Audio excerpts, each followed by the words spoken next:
Hello बच्चों, आज का जो हमारा टॉपिक है वो variation of molar specific heat with pressure की प्रेशर के साथ मोलर स्पेसिफिक हीट में क्या चेंज होगा। First we have to take for perfect gases and then for real gases.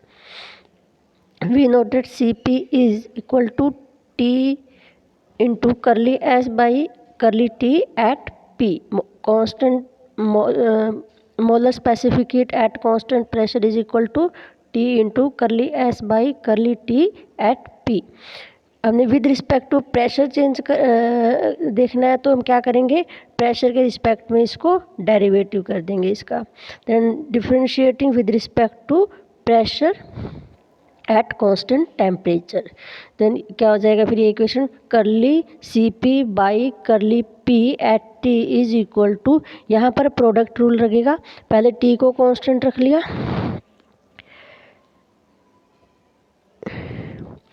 और करली S बाई करली T का डिफ्रेंशिएट कर दिया, फिर इसको कांस्टेंट रखेंगे और T के डायरेक्ट, तो T ऑलरेडी हमने कांस्टेंट रखा है तो इसका 0 आ जाएगा। तो ये क्या हो गया, is equal to T into curly by curly P into curly S by curly T। इसको सिंप्लीफाई करके हम इस तरह से भी लिख सकते हैं। अब we will use Maxwell's thermodynamical relation to further simplify it. Curly V by curly T at P is equal to minus curly S by curly P at T. This is the Maxwell equation. Now we have to derivative it with respect to dP we have with respect to T. Differentiating with respect to T at constant pressure, we will get this equation in this form. Now right hand side of equation this and this are equal, so put this value here. After comparison we will get curly Cp by curly P at T is equal to minus T curly square V by curly square T at P. For perfect gas we know PV is equal to RT, V is equal to R by PT. We differentiate it with respect to T.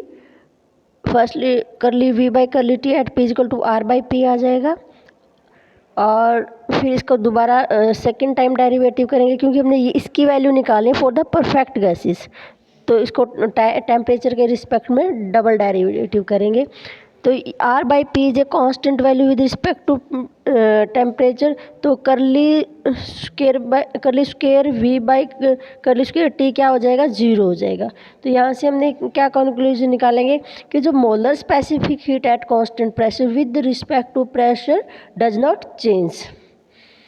For real gases के लिए equation क्या है, van der Waals equation P plus A by V square into V minus V equal to RT। इसको simplify करेंगे और फिर इसका with respect to temperature derivative निकालेंगे, तो ये इक्वेशन आ जाएगी। फिर इसको फर्दर डेरिवेटिव करेंगे क्योंकि हमने क्या निकालना है, चेंज देखना है मोलर स्पेसिफिक हीट में विद रिस्पेक्ट टू प्रेशर क्या है।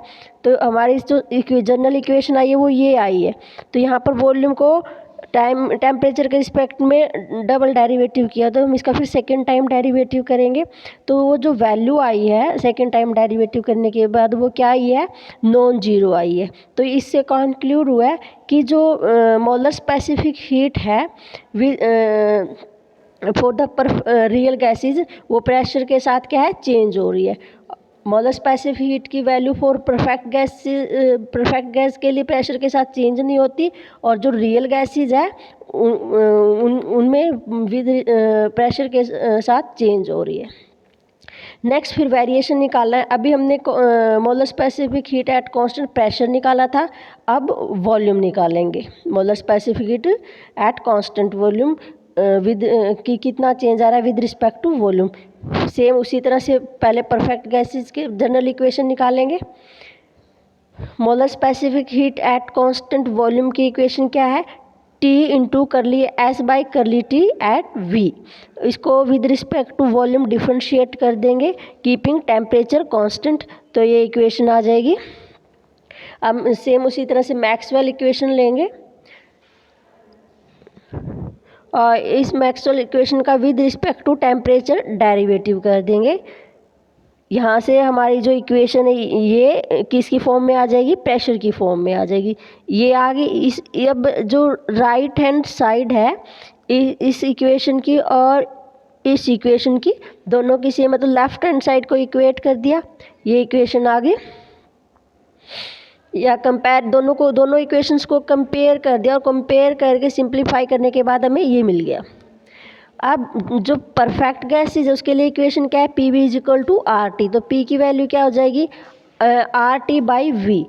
इसका पहले डेरिवेटिव करेंगे टेम्परेचर के रिस्पेक्ट में, फर्स्ट डेरिवेटिव, तो आर बाई वी आ गया जो कि ये कांस्टेंट है। फिर इसका सेकंड डेरिवेटिव करेंगे, सेकंड डेरिवेटिव कांस्टेंट का जब डेरिवेटिव करेंगे तो क्या आ जाएगा, जीरो। तो यहाँ से हमारी क्या equation, for the real gases, for the perfect gases molar specific heat does not change with respect to volume at constant temperature. और for a real gas van der Waals equation क्या होगी, ये इसको हम सिंप्लीफाई करेंगे, P की form में ले आए। फिर इसका टेम्परेचर के रिस्पेक्ट में फर्स्ट डेरिवेटिव करेंगे, फिर सेकंड डेरिवेटिव करेंगे। जो सेकंड डेरिवेटिव है उसकी वैल्यू यहाँ रख देंगे इस इक्वेशन में, और यहाँ से ये इक्वल टू जीरो आ गया। तो यहाँ से कंक्लूड हुआ कि जो मोलर स्पेसिफिक हीट है does not change with volume at constant temperature for real gases.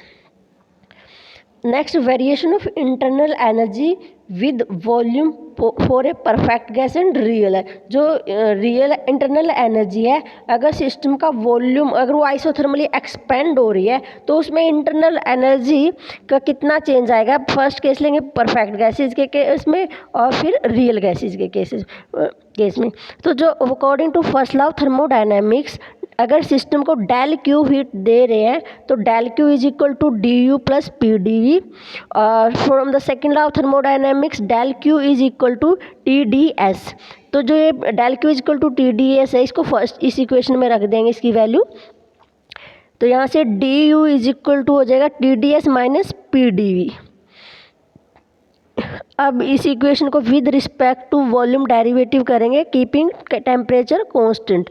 तो D U by D V at T is equal to T into D S by D V at T minus P आ जाएगा। फिर Maxwell's equation का use करके D S by D V at T is equal to d P curly P by curly T at V, ये value हम यहाँ रखेंगे। और for the perfect gas we know P V is equal to R T, और हमें d P by curly T की value निकालें तो इसका डेरिवेटिव कर देंगे with respect to temperature keeping V constant. तो यहाँ से आर बाई वी आ गया। तो इस वैल्यू को जो D P by D T के इस वैल्यू को हम यहाँ रखेंगे और इसको सिंप्लीफाई करेंगे। तो क्या आ गया, d U by curly U by curly V at T is equal to T R T by V minus P. तो ये आर टी बाई वी क्या है, पी है, पी माइनस पी क्या हो गया, जीरो। तो जो इंटरनल एनर्जी है does not change with change of volume in case of real gas perfect gases, sorry. Next for real gases, P की इक्वेशन निकाल लेंगे, ये सेम इसी तरह से ये जो जनरल इक्वेशन निकाली for real gases D P by curly T की वैल्यू निकालेंगे। तो करली पी बाई करली टी क्या आ जाएगा, R by V minus B. फिर इस वैल्यू को हम इक्वेशन में रखेंगे, जो ये इक्वेशन है हमारी इक्वेशन 3.9.6। इसको सिंप्लीफाई करेंगे, सिंप्लीफाई करने के बाद क्या आएगा, curly U by curly V at T is equal to A by V square. तो यहाँ से है कि जो इंटरनल एनर्जी है फॉर रियल गैसेज वो चेंज होगी with respect to change in volume. Cause of variation of internal energy in real gases में क्या है कि जो मॉलिक्यूल्स हैं उनके बीच में इंटरमॉलिक्यूलर फोर्स एग्जिस्ट करता है। तो जैसे जैसे एक्सपेंशन होगी तो मॉलिक्यूल्स के बीच में डिस्टेंस बढ़ेगी और डिस्टेंस मॉलिक्यूल्स का जो सेपरेशन हो उस जो इंटरमॉलिक्यूलर फोर्स है उसको क्या ओवरकम करने के लिए सिस्टम पे क्या करना पड़ेगा, वर्क डन करना पड़ेगा। और जो वर्क डन है वो किस फॉर्म में स्टोर हो जाएगा सिस्टम में, पोटेंशियल एनर्जी की फॉर्म में से। और पर जो परफेक्ट गैसेज है उसमें मॉलिक्यूल्स के बीच में किसी तरह की कोई इंटरमॉलिक्यूलर फोर्स नहीं होता है, तो किसी तरह का कोई वर्क डन नहीं करना पड़ता उसके मॉलिक्यूल्स को सेपरेट करने के लिए।